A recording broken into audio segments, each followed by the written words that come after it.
So I'm very happy to introduce Duncan Gillard. Hello, Duncan. Hi, thank you for inviting me. And you are from Bristol, UK. And Correct. I wanted to set the stage a little bit for our audience, which is very diverse. And at ProSocial World, we say that there's two things that all groups need.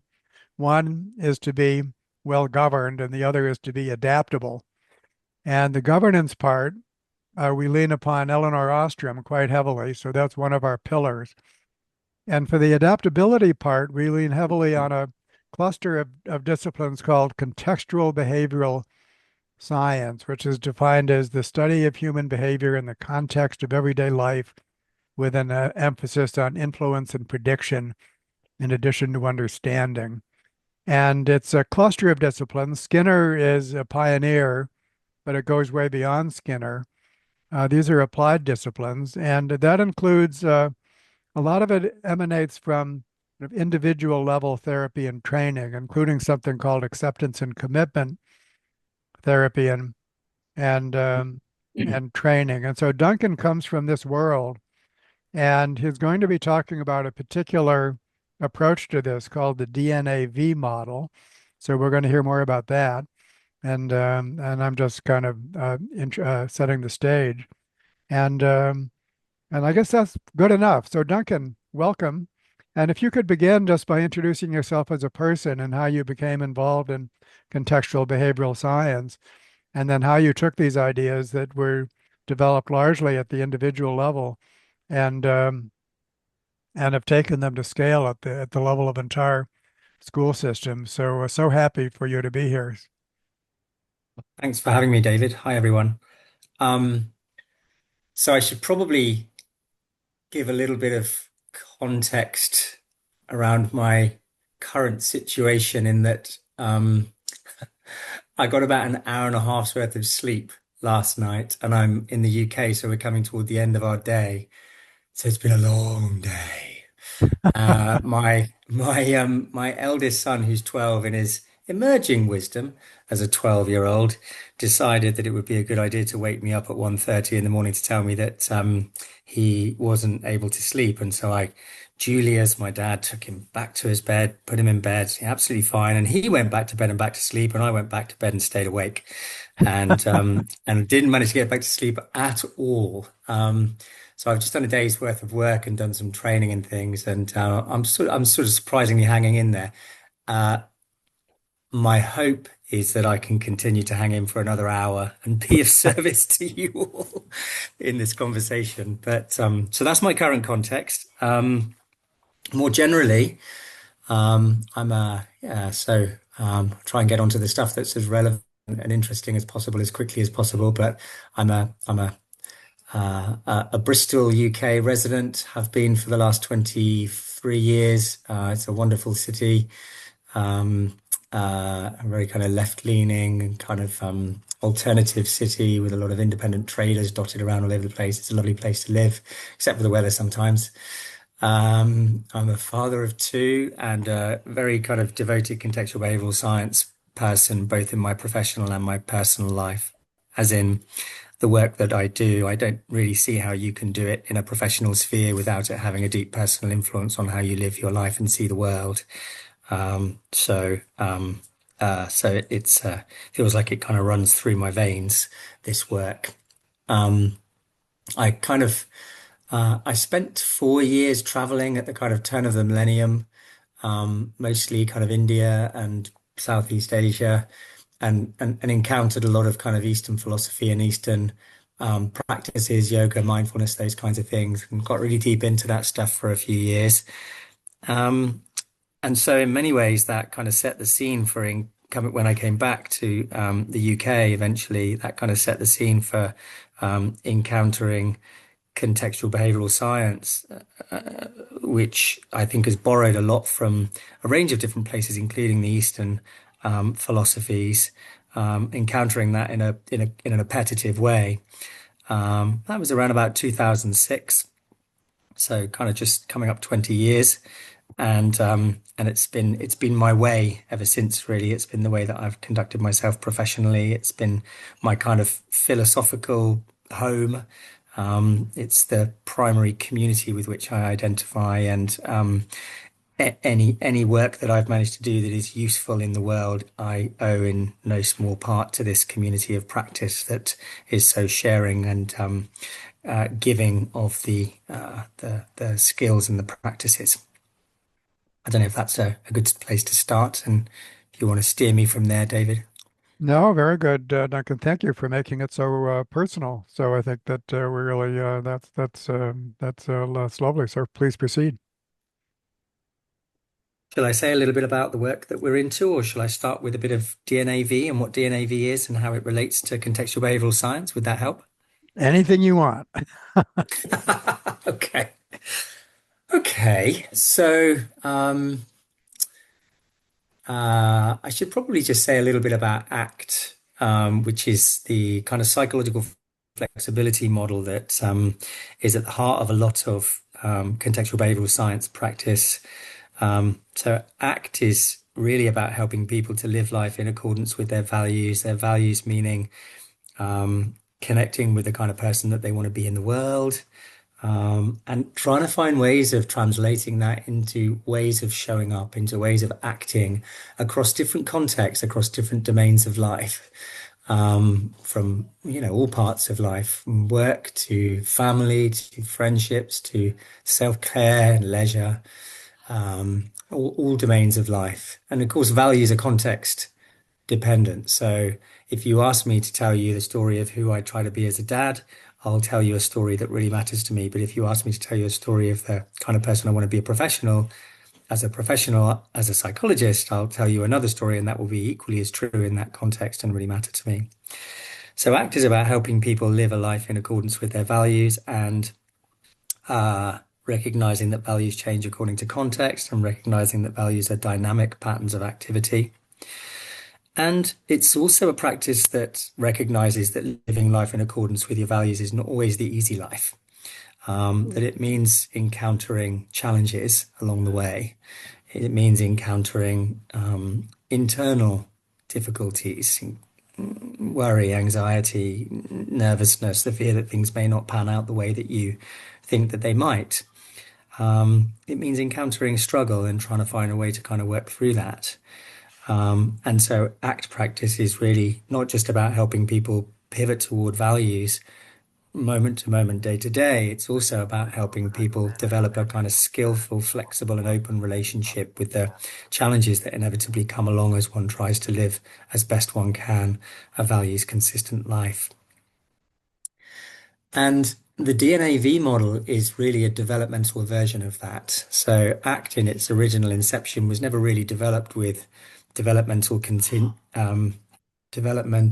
considerations at the center. In other words, it was never really developed for children and young people per se, although there is, a mounting and reasonable body of evidence to support the efficacy of ACT in its original form with young people, which I think is interesting. Nevertheless, it was never developed with developmental, i.e., child and adolescent considerations at the forefront. And so effectively, the DNAV model, which was developed by my friends and colleagues, Louise Hayes and Joseph Cherokee, based over in Australia, is an attempt to kind of plug that gap, an attempt to translate a psychological flexibility model into something that is more developmentally thought through, that takes account of adolescence and younger years, in fact, as stages of development. And so really, because I'm first and foremostly a kind of educational child and community psychologist, the DNAV model over the last kind of 8 to 10 years has become the driving model for most of what we do in our practice. Yeah. So if I just say a little bit more about DNAV and how it's kind of distinct from other forms of ACT, it's it's an acronym really. DNA stands for discoverer, noticer, and advisor. V stands for values.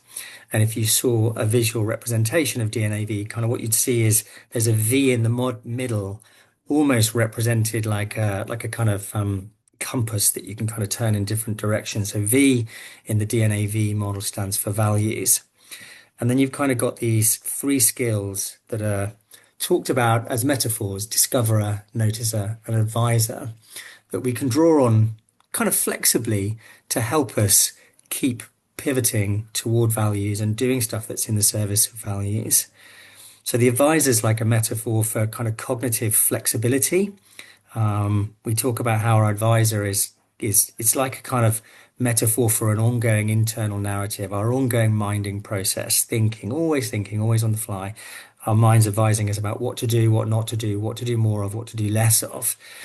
And the idea here is that all kind of language able human beings have this kind of ongoing advisor constantly driving what we choose to do and what we choose not to do. And so flexible relating to the advisor is about learning to notice this advisor on the fly and make decisions about when it's being useful and when it's not being useful. And on that basis, kind of use it when it's being helpful and just let it sit there like kind of background noise when it's being less helpful. So that's values and advisor. Discoverer, that's a metaphor for trying out new things and tracking how they work. So if you like kind of behavioral flexibility and behavioral variation, many of the young people that we work with, when we first start working with them, their lives can be often quite closed down and their behavioral repertoires have narrowed significantly, often due to anxiety and how they're relating to and responding to anxiety. So we might say that their discoverer skills are problematic if we were formulating in DNAV. And so when you're working in the discoverer space to build psychological skills, and maybe we could say it more generally to help a young person build their life out in a way that feels values consistent, we're helping young people to try out new things linked to or potentially linked to values, potentially linked to the kind of person they want to be or think they might want to be in the world. And notice, like, what does that do? What's the effect of that? Does that make your life better? Does it make your life worse? And if it's better, then how can we do more of that and build out from there? And then the noticer piece in the DNAV model, the N in DNAV, is about developing, I broadly refer to it as emotional flexibility. So the ability to be in the presence of a full range of human emotions when it's useful to do so. When for a young person who might want to get back into school but is too anxious about going into school, there's no point in kind of trying to kid them. Like, going back into school is going to make you anxious. Making anxiety go away is not the solution here. And we might need to do this gradually, but the reality is we're going to need to find a way of making room for a bit of discomfort, for a bit of difficult emotion showing up. And the noticer piece is really about helping young people to do that, helping young people to name or to tact emotions when they're on the fly, describe them kind of intraverbally in increasingly more sophisticated and functional and useful ways, and relate flexibly to them. So those are the kind of four core processes in the DNAV model, and there's also some stuff about flexible perspective taking around the outsides of the model, which is about flexible perspective taking on yourself, as in your own story of I. We all have one; it travels everywhere with us. We can't switch it off. Sometimes it's hard on us, sometimes it's kind to us, and in DNAV, a lot of the time we're helping young people to develop a more flexible relationship with this sense of I, this story of I. And of course, that story of I, because our sense of identity evolves in a social world, also has a kind of other piece to it. So not just how I relate to the story of I, but how I relate to the social world around me. So we call those the two flexible perspectives that we try to cultivate when we're working with young people using DNAV. All right, thank you. Thank you very much. That was really insightful. Yeah, no worries. Where do you want to take the conversation next, David? What would be helpful to talk about? Well, I think let's move to these this work that you've done, and I think you describe it as three different projects in which this approach, which you've so far described Yeah, at the individual level, has been scaled yeah. up to a systemic level. So that's what I think we should hear about next. Okay, yeah, sure. So, yeah, the three projects that I've been putting mm, most, but not all, of my time into over the last probably decade now are the Connect curriculum, which maybe I'll talk about first. A more recent project in the last kind of three and a half years called Enable Inclusion Team, which is part of Enable Trust, and a project called Reboot West, which isn't schools focused, but is still very much young person oriented. So yeah, I can speak to those, and that would be a pleasure. They're very much very close to my heart, all three of them. Yeah. So Connect is effectively a DNAV informed children's wellbeing curriculum um, that is, mm, to the best of our knowledge, and I'm pretty sure we would know, having occupied the kind of contextual behavioral science space for some years now, by some margin, that the biggest psychological flexibility intervention ever built by about four times, we think.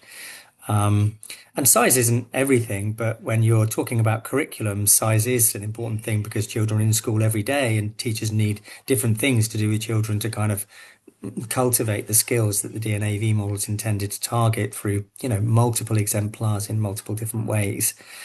And so effectively what Connect is 259 lesson plans, all with subsidiary resources, handouts, etc., for teachers, for class teachers to deliver in classrooms, full classrooms of children. So we're not talking about targeted intervention here. We're talking about proactive, preventative, wave one, universal for all, psychologically informed wellbeing curriculum. Um, the program, as I said, is designed to be delivered by teachers, and of course, for us, it kind of still is to a degree, but we have got some good data now that I can share in a minute. An empirical question as to whether or not class teachers, who you're never going to be able to provide days and days worth of training on a psychological model to. So, can class teachers with relatively minimal training deliver a psychological well-being curriculum and have positive effects on children's well-being? The curriculum is designed to be delivered for children from ages 4 years up to 11 years. So it's like a 7 year long curriculum. And there are 36 lessons per year, which is slightly less than one per week, basically, over the course of a year. So effectively, what children end up getting is, for school term weeks, of which there are usually about 39, 40 in most developed world countries, in my experience, young people would have one lesson around developing DNAV skills per week, every school week of the year for 7 years. So it's kind of like prophylactic, maybe, like it's a kind of proactive, preventative, early intervention approach to give young people the skills that the research suggests they need to be able to work through any challenges psychologically that they're experiencing in the moment, but also recognizing that, living a full life means encountering struggle and means encountering challenges. And so what we're trying to do with Connect is help young people to build these skills, these kind of personal resilience, in a sense, skills, so that they're well equipped to be able to encounter the challenges in life without shrinking back from those challenges. When doing so is helpful. Um, a couple of other really cool things about Connect before I talk a bit about the data. Um, we've made it completely free now. Like, for a little while, it was behind a paywall to try to help support the development of the program, the kind of ongoing kind of development and improvement of the program. But we've decided, because now we've got a pretty cool randomized control trial of a reasonable size, demonstrating that it seems to be effective, based on the data we have at the moment for improving children's mental health and well-being. We've made the decision for at least the next few years to make it completely free. So schools can just download it for free at the Connect curriculum website, as anybody can, not just schools. The other thing that we've done, which is of relevance to anybody who doesn't live in the UK, is we've edited the curriculum over the last year or so to make it what I guess I'd characterize as non-UK centric. In other words, when we developed it, we developed kind of 6 lessons per term, 6 terms per year, and we talk in terms of school terms. Well, that's very UK centric, and it kind of means that it's a little bit off-putting to educators in other countries who have a slightly different structure in terms of terms or semesters of the school across the year. And we've some countries, the States probably being the obvious example, uses the word semesters rather than terms, as I understand it. And so we've ditched the word terms. We don't use the word semesters. We just talk about lesson 1 through lesson 36 for children of a certain age. And so that's moved us into a space now where the structure and the language around the curriculum is I can't say universal because it's still only available in English in its full form, but it's not specific to a particular English-speaking country. It's been made universal insofar as it can, until it's translated into other languages. We've got some really lovely qualitative data of teachers' experiences and their views about delivering Connect. If you're interested in that paper, the title of the paper is the same as one of the quotes from one of the teachers in our schools, which is, "Children will leave school with these skills," which I think is amazing. So if you Google that and my name, you'll find that paper. And more recently, this is a study carried out in 2024, and we published it earlier this year. We've run an RCT, a randomized control trial, involving 18 primary phase schools across Wales and the West Midlands kind of part of the UK, which involved approximately 700 children across those 18 schools. What we didn't have, unfortunately, for this RCT is a waitlist control or a treatment as usual group. We had instead 2 Connect groups, what we ended up characterizing as a Connect versus a Connect Plus group. And the plus in the other group was effectively having some additional consultative support with respect to the implementation of Connect. So these 700 children across these 18 schools accessed just 18 of the 259 lessons in the curriculum. So that's effectively half a school year's worth. And we collected pre and post data using 3 dependent variables. One is the strengths and difficulties questionnaire. That was teacher rated. There are other, you can do parent rated ones, but we went for the teacher rated. The other dependent variable that's very much kind of mental health and well-being oriented is it's very difficult to get standardized measures working for children this young, because we're talking about children in this study who were between the ages of 7 and 11. So we used a metric called the Me and My Feelings measure, which does have some good standardization data for children at that level as a self-report measure. And the other dependent variable that we had in that study was something called the HIFAMS, which is not a mental health specific measure, but a measure of children's experience of school life more generally. HIFAMS stands for How I Feel About My School. And we saw from pre to post, just 18 lesson plans, statistically significant changes on the teacher rated SDQ in a positive direction, on the child self-report Me and My Feelings measure, and no statistically significant changes on the high FAMs, which is kind of not surprising in a way because it's a wellbeing curriculum, not a curriculum designed to entirely transform the entirety of a child's school experience. Um, and what was interesting and encouraging for us is that we saw more or less exactly the same level of improvement across both groups, both Connect groups, meaning that schools don't appear to need the additional consultative implementation support in order to be able to make a real difference using this curriculum. One of the things I want to mention about Connect is there's some really staunch, mm, there are researchers, certainly in the UK, who are very anti the idea of universal, certain kinds at least, of universal mental health provisions in education. Their reading of the data, and I don't disagree with them, by the way, and I'll say why in a minute. Their reading of the data is that it's at best benign and at worst harmful to certain groups who are particularly vulnerable.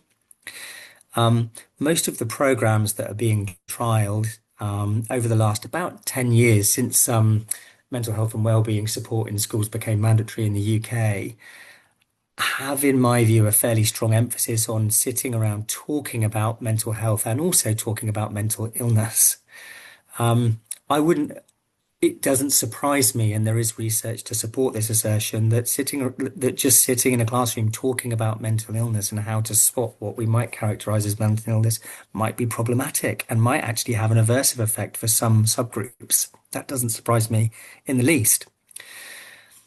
But what Connect does that makes it different, and yeah, okay, I'm biased here. Not that I have a financial interest, but I spent 4 years of my life developing the thing, so I want it to be a success. So let's maybe recognize that. Um, what Connect does is different to sitting around talking about mental health or mental illness. Connect focuses on building patterns of action that are known through multiple research trials to be effective or important in promoting mental health and well-being across the age range.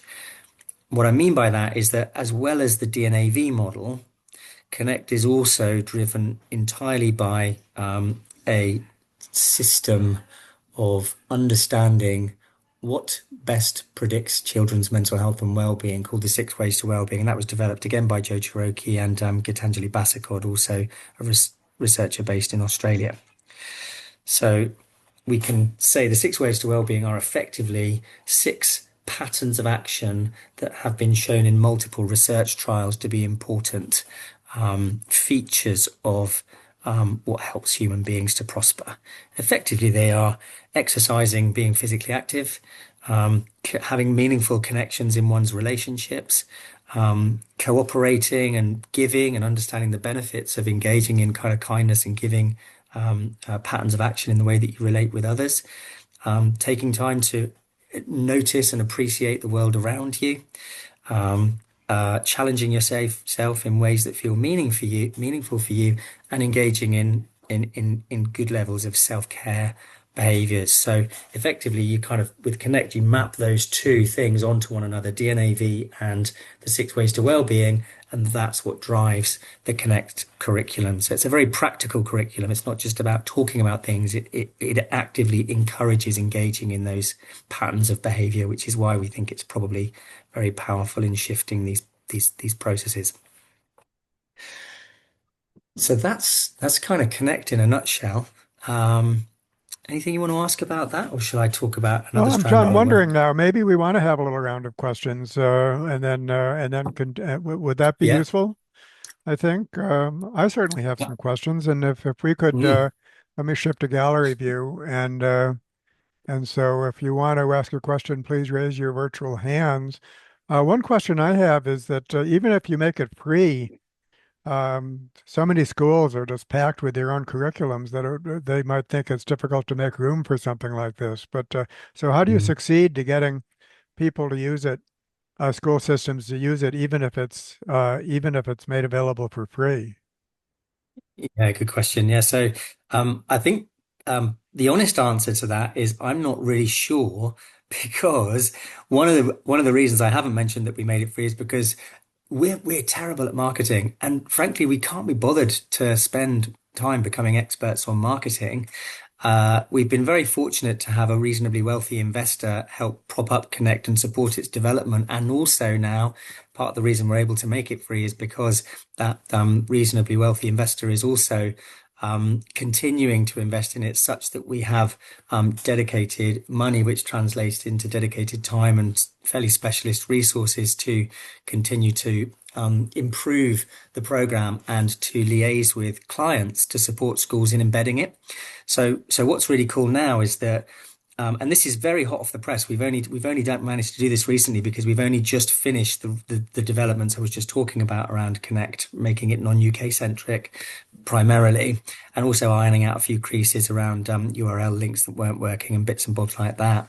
But we've now got this opportunity where schools and trusts, we in the UK, we've got trusts of schools. So that's like kind of whole collections of schools that are effectively part of one company, if you like, can be supported free of charge by my dear friend and colleague, Dr. Nick Hooper, to embed it through. He can provide training for free, consultation for free, and so that's really that's proving really helpful. The reason I said in the first part of my response to your question, I'm not sure we know how yet, is because we made it free because we weren't managing to get lots and lots of schools to buy into it. And I think schools kind of get a program, they get familiar enough with it, and like, this will do, it kind of meets our purposes, it meets our legal or statutory requirements, it's good enough, teachers are familiar with it, and so on and so forth. And so they just kind of stick with what they know. And so there's a question there about how do we create the appetite for change such that schools would choose us over choosing another program that they're maybe familiar with and happy enough with. We hope, and we'll see, we're pragmatists, it'll show in the data over the next couple of years that having a program that is free, that is not UK centric, that is well more grounded in research than any other wellbeing curriculum I know of anyway, and also has free implementation support and training. We hope that that will help more and more schools around the world to vote with their feet and jump on board. Yeah, and of course, if a school system makes an executive decision to implement it, then that can happen that way. Brian. Yeah. Yeah, thank you, David. Thank you also David, for hosting such for me, very, very informative podcast. I'm Duncan. I'm doing a great deal of work that is overlapping, but also dovetailing. I was just going to pull up a link. I've been working with AI, ChatGPT, with the development of. So we're working with a learning system, design and development of specifically related to conscious cultural evolution.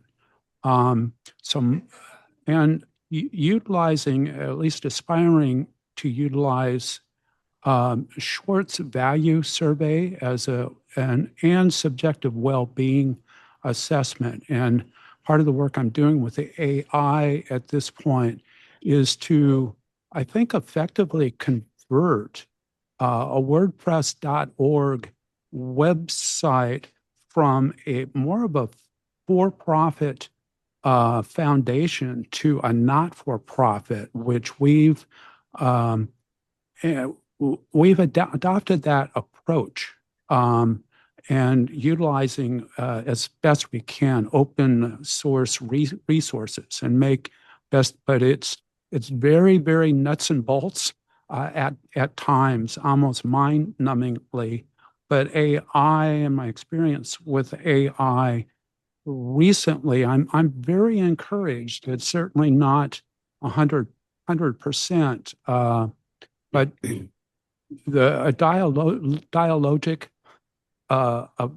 approach, recognizing subjective narrative and collective narratives are proving, I think, effective, are well-serving kind of the efforts. So Um, I was kind of curious whether you had heard of or were familiar with Civi CRM.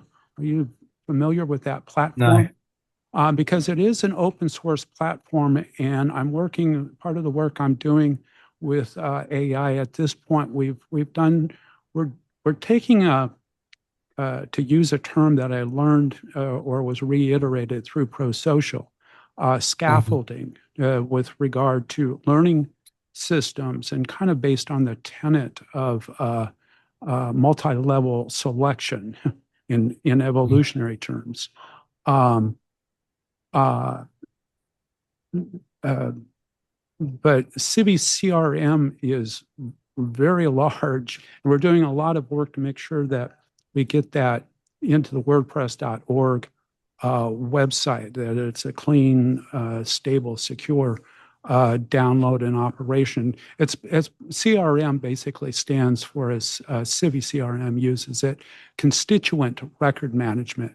And also kind of intrigued by just a note, make a note of what David had said, because of prior experience back more than 3 years ago with regard to my appreciation for polity and how much of David's work translates and had translated for me with regard to I met Thomas Legrand when David and I had interfaced with Thomas Legrand, who had published a book in the latter part of 2021 entitled "The Politics of Being." So Yeah. those dimensions are interesting. Thank you. Sure. Thank you very much, Brown. Put the link in the chat. We'll make it available. Maybe we should proceed, Duncan, and then leave time for Q&A at the end of the hour. So why don't you proceed with your other two projects? Yeah, sure. Yeah. Yeah. Thanks for your contribution, Brian. It sounds like you're into some really fascinating stuff. Just to come back briefly, I do think we need more people in our world, in the contextual behavioral science world, embracing the world of AI and finding ways for us to serve our communities more using AI.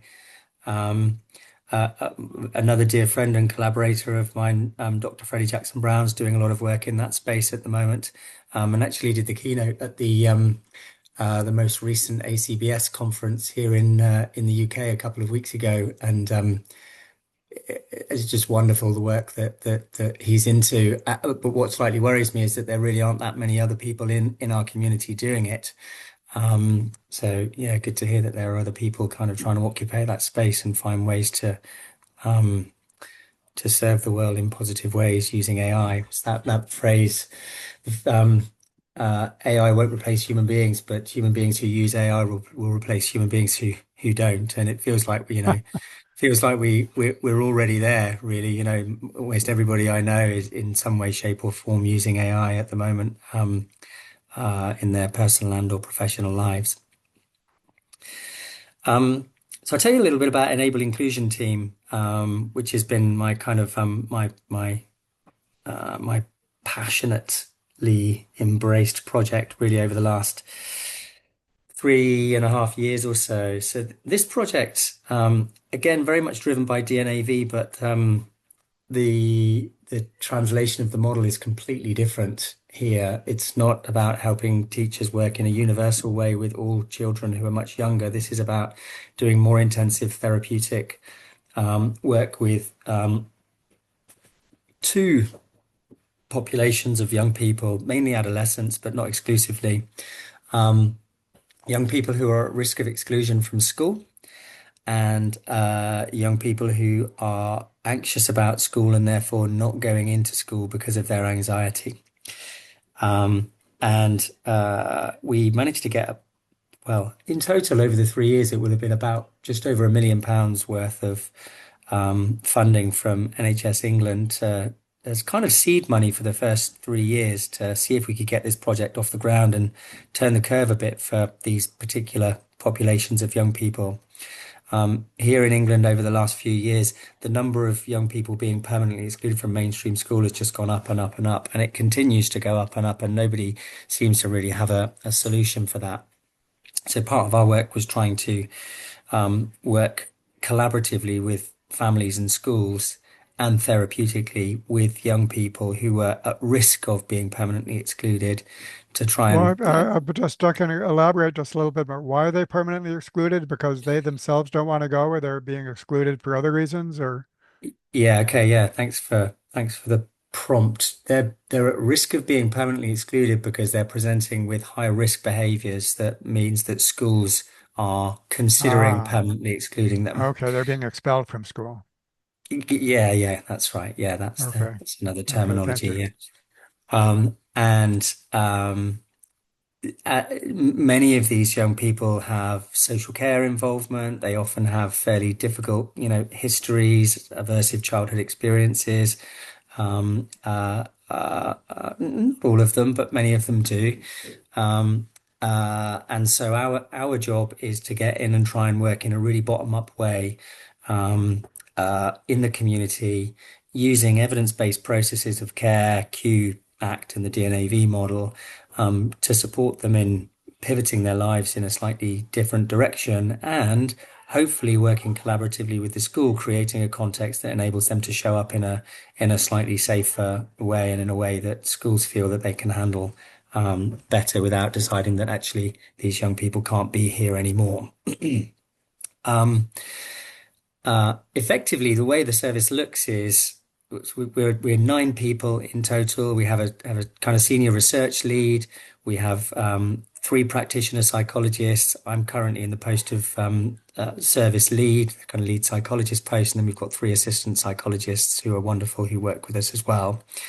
And the work on the ground looks like a lot of therapeutic coaching work in situ with adolescents in both those spaces, the kind of kids who are really anxious space and the young people who are presenting in risky ways space. Um, uh, Doing, particularly with our younger children, doing a lot of therapeutic coaching work with parents to help them kind of do 2 things, really. Number one, engage in more self-care, look after themselves better, and also show up in a different way as parents. And that's interesting because if we were to just do the latter, not the former, we'd effectively be working with them as parent rather than working with them as a whole person. Our experience is that doesn't work.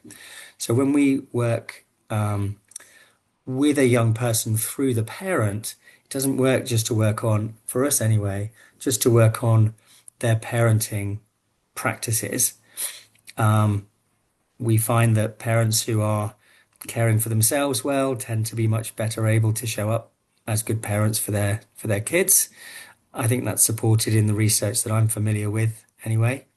And so we work holistically with the parent or the carer as a human being, not just the parent as parent.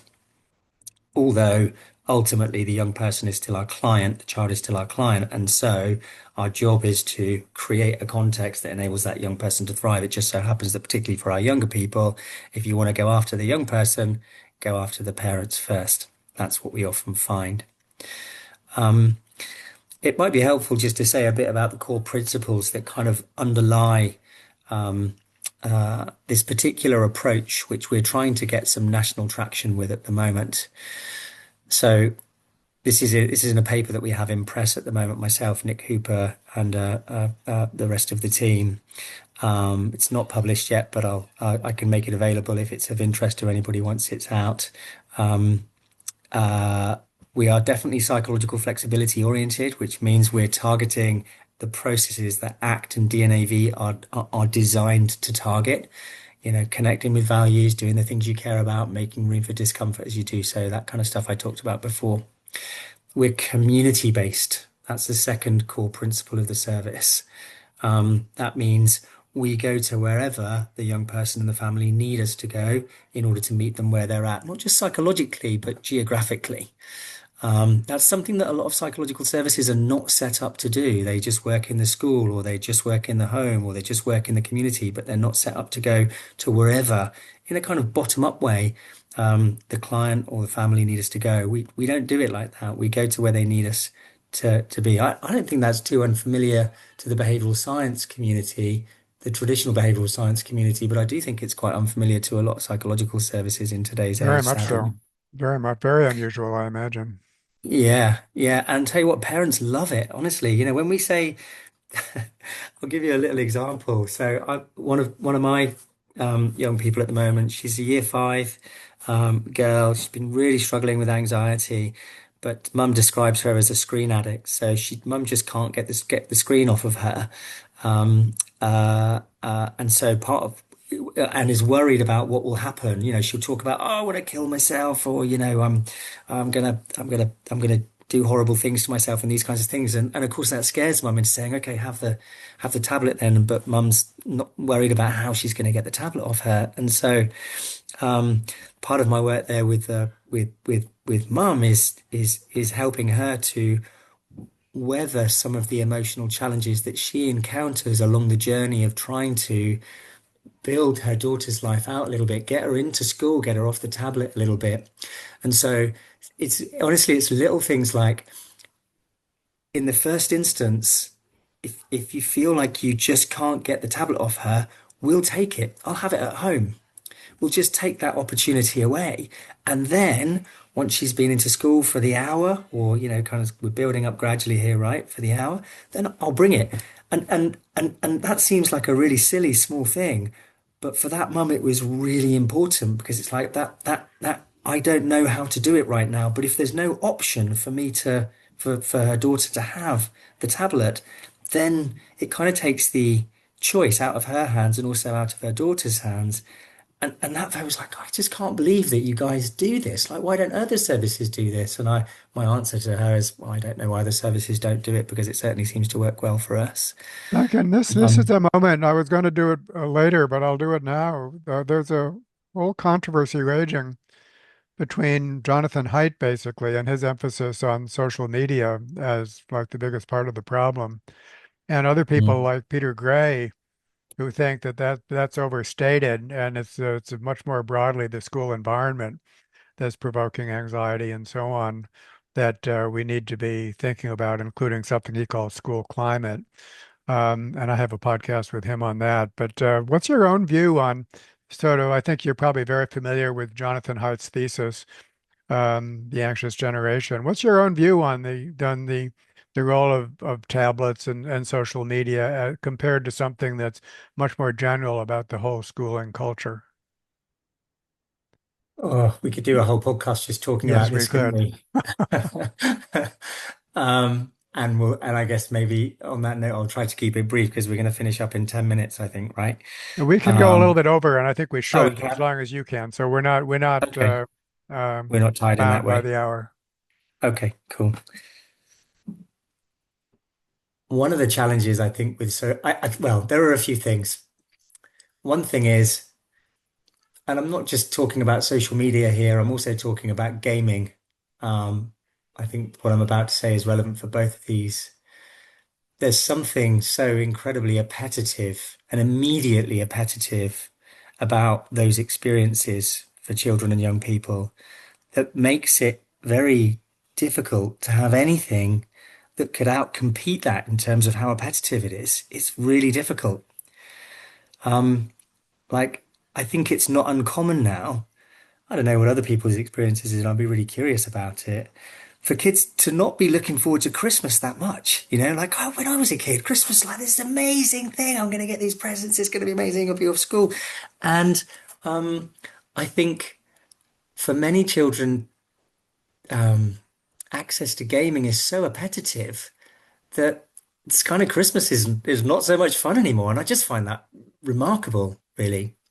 So there's something about how appetitive they are and how immediate the reinforcement um, of the of behaviors that are effectively pivoting toward gaming and towards social media are.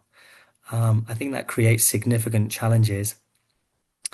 That's one thing. And the other thing is, children who are engaging in hours and hours per day of doom scrolling through social media, or gaming, or both. It's not just about what they're doing, I think. It's about what they're not doing in those moments. They're not engaging in those patterns of behavior I was trying to articulate that inform how we built Connect. They're not Mm. necessarily exercising. I think you might question the quality or type of meaningful connection that they might get there. But for some of our young people, actually, that is a starting place, depending upon how small their lives have gotten. And so I think that really matters. Last time I read the WHO's guidelines on recommended amounts of time per day for screen time for children, they talked about 2 hours maximum.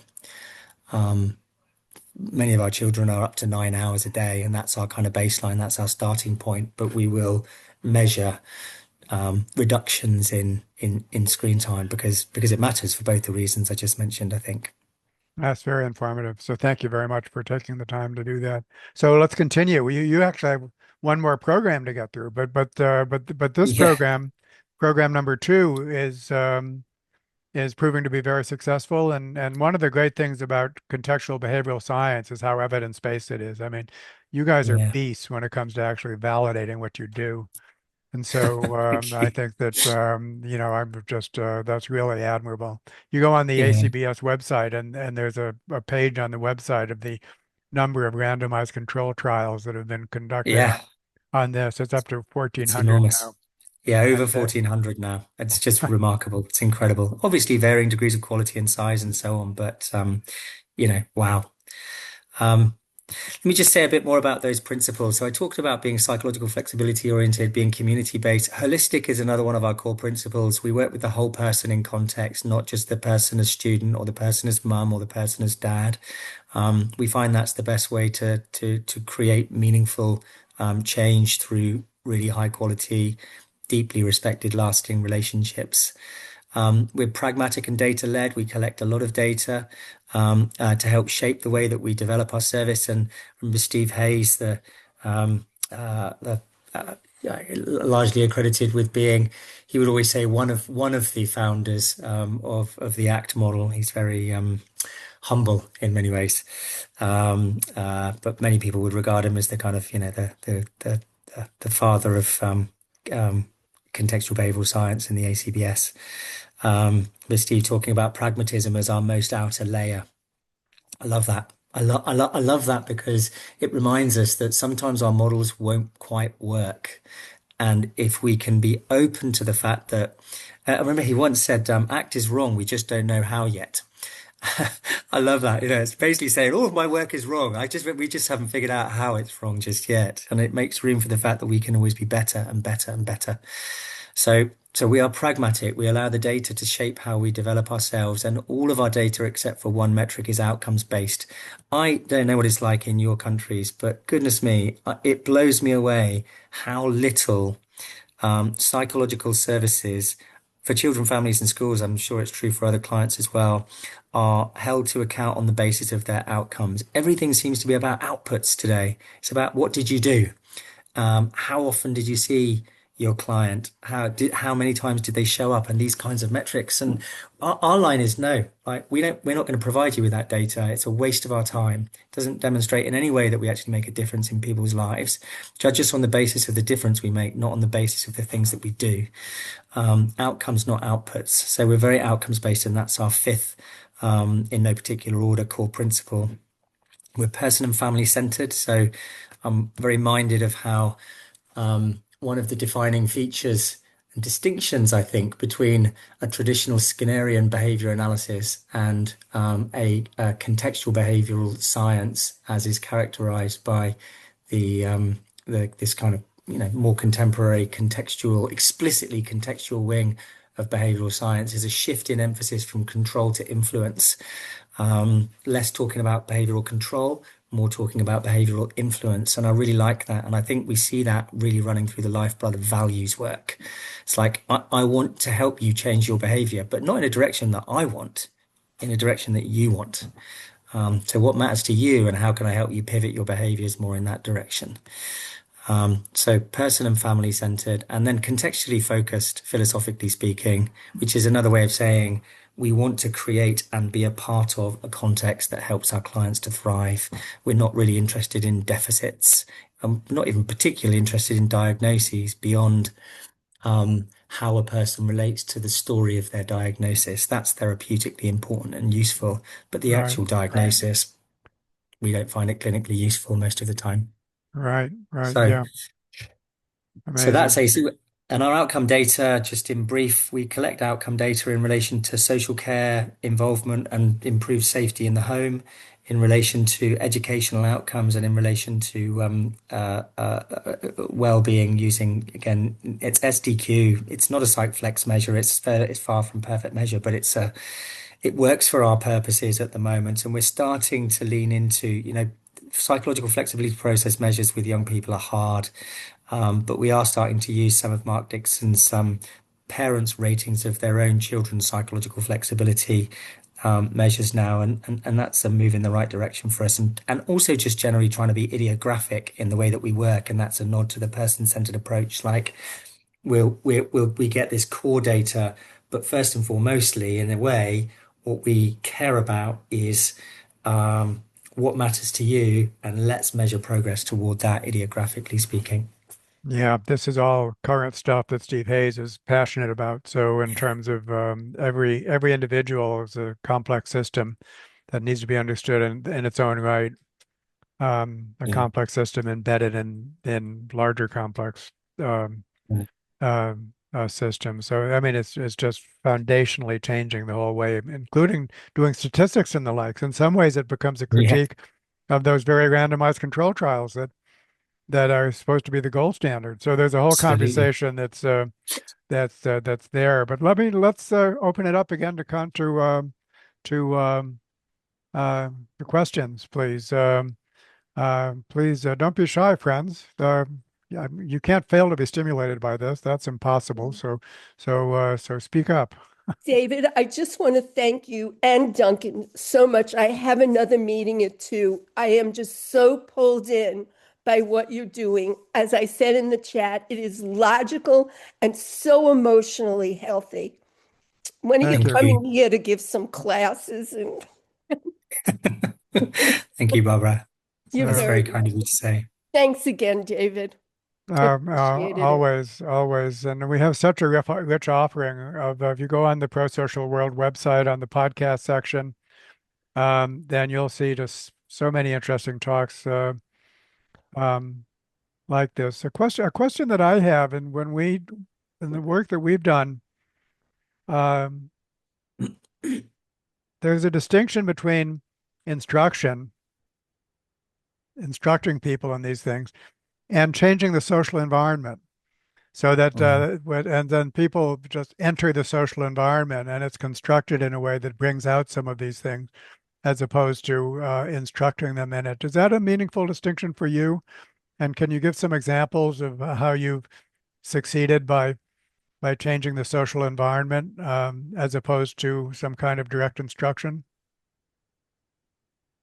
Mm.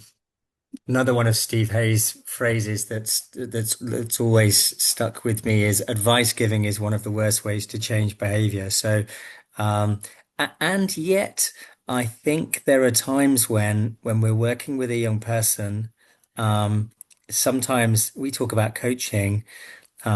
People often characterize coaching as being an approach which has an underlying assumption that the skills that a person needs are already there.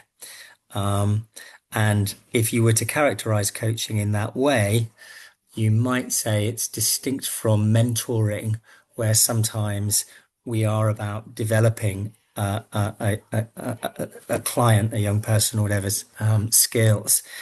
I definitely think that there are times when we are more in the latter space than in the former space. And I'm not sure that feels in the classic sense, if you were to look at it topographically, like it's instructional, but it's kind of instructional in disguise. Let me give an example.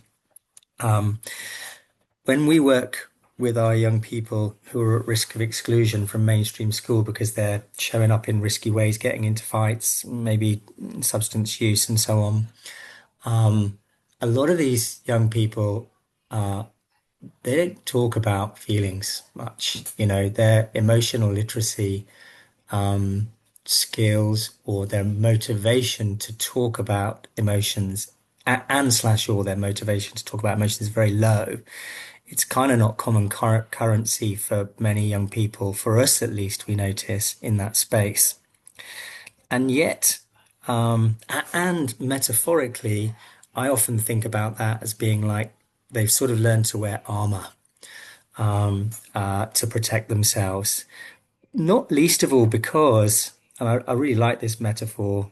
You can use the metaphor of a cracked shell as well. It's got very similar functions, and trying to kind of just crack the shell so we can see inside a little bit who they really are and who they really kind of want to be. Um, uh, why do people put on armor? Because they're being attacked. They're anticipating being attacked. These young people have a history of being socially punished by adults around them, by teachers, by other professionals. And so naturally, the way that they show up metaphorically for us feels like they're wearing armor. And so, like, often to name that in the therapeutic conversation, like, particularly when they've closed down, and to use the language of metaphor as a way to help them get in contact with their internal world is very powerful. And often we're making guesses about, sorry, you can hear my dog in the background, or you might be able to. Often we're making guesses about what's inside their skin emotionally, if you like, because we're not party to that. Only they can be in direct contact with that. But if we're in tune with them, we can usually make a pretty good guess. And so the conversation might go along the lines of, sometimes when we're having conversations, it feels like you kind of got this armor on, and it feels like maybe you're worried that, I'm going to make life difficult for you, and I want you to know that that makes sense to me because I know you've taken some beatings. I don't mean physically here, obviously. I know that it's been hard for you. I know that you've had really difficult relationships with teachers, with professionals, with others in the past. And I want you to know that it makes sense to me that you would put that armor on sometimes when you feel like you're about to just um, get more Well, shit thrown at you, yeah, that And enables me. Let me just say a little bit more. I'll first yeah, finish up, Duncan, then I'll say a tiny bit more about what I meant about changing the environment, which is directly relevant, and then probably we could wrap it up. But I didn't mean to cut you off. no, that's all right. Yeah, so in many ways it's instructional, but it's kind of instruction in disguise because we might say, you know, I wonder if actually what's inside that armor is you're worried about um, uh, being open about how you're feeling right now. And so there's a bit of guesswork in there, a bit of perspective taking. And it's great if they tell us we're wrong, because then we know that they're probably in contact with what's right, and we've just got to try and elicit that somehow. So do you see what I mean? It's kind of instructional, but at the same time, it's not classic instruction. Yeah, We're but at the teaching, same, but we're teaching in a covert way. yeah, and so I think the example that inspires me to think about changing the environment was the school for at-risk youth that we designed not long ago. You're familiar with it, Duncan. And Yeah. what we did was we built in the Eleanor Ostrom's core design principles into the school environment, baked it into the school environment. What does that mean? First of all, strong sense of purpose and identity of being in the school, and then inclusion in various forms, and inclusion in the decision-making environment, doing what the students want to do. It goes on and Yeah. on like that. And basically, and I myself use the metaphor of a turtle either pulling into a shell or out of its shell. And so these kids have hard lives. They spend most of their times inside their shells. But what would happen if you actually created a school environment that was safe, um, Mm, and inclusive and mm, respectful, and but also did have safeguards so that if you do, you can't misbehave. Part of the core design mm, principles is you get caught out. There's rich rewards for mm. positive behavior, mild Yeah, punishment yeah. for negative behavior, all that stuff. And so, Mm, and then in they come, the turtles inside their shells. They look around, and within weeks, they came out of their shells, mm, despite the fact that the rest of their lives was hard. And so mm, the armor metaphor is just right, but the um, intervention is to create an environment where they themselves will conclude that they don't need the armor, even in that, mm. at least in that context. Yeah, yeah. And we did I mean, that was a randomized control trial, so we have the numbers to show A great that study. not only was there an effect, but the effect took place within the first quarter of the school. The entire effect took place within weeks and then Mm, maintained itself for the rest of the school year. And so the armor metaphor is perfect. And then the question Mhm. becomes, if somebody has donned their suit of armor, then what do you do about that? And then there's various Mhm. sort of conversations you might have. But then Mhm. at the same time, then there's environmental interventions that you might do too, and let there be both. And so yeah, so Mhm. that's Yeah. all right. Yeah, Well, absolutely. Yep. so all good. This has been so great to capture on and to make it available far and wide. I see Jim Lemon just logged on. Jim, one of our great associates in the Ah, UK that works with the NHS also, and we'll be doing a podcast with Jim soon. But so this is a movable feast, and there's Jim, and we're just hey, wrapping Jim. up, Jim. And so thank you, everyone. And then so stay in touch, and we're always eager to work with you on your own projects.